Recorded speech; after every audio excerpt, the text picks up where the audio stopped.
Bulging পোর্শনটাই tonsil, এই যে এটা। ছাড়াবো একটু স্যার না তো সারাদিন ভিডিও করার তো দরকার। একটা রেখা দেখো, ওগুলাতে কি বোঝা যাচ্ছে? ফোলিয়া আর হচ্ছে ফিশার। তাহলে অ্যাজ ইউজুয়াল যা পড়া আছে জাস্ট খালি ধরো, তুমি খালি ধরাটা শিখো।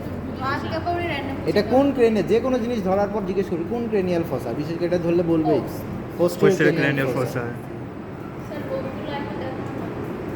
আবার কি ওই যে এটা অ্যান্টিরিয়র লোব, এটা মিডিল লোব, আর এখানে থাকবে প্রোক্লিনোডাল। ভিতরে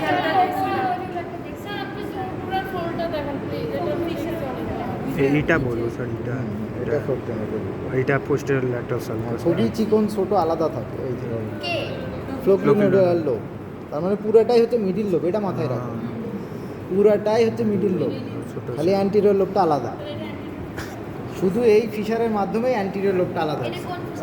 তাহলে ওই যে লেখা ছিল মিডিয়াল অর পোস্টেরিয়র লোব, এরকম কথা কোথাও নাই, কিন্তু টোটাল বই কোথাও নাই।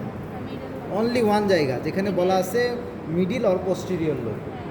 তার মানে এই অ্যান্টিরিয়র, এই ফিশার প্রাইমার সামনের অংশ হচ্ছে অ্যান্টিরিয়র, আর এর পিছনের অংশ হচ্ছে পোস্টেরিয়র অর মিডিল।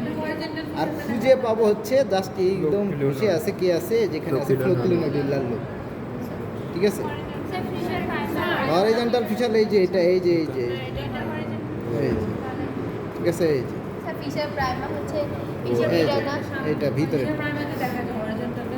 শেষ। আর সার্কেল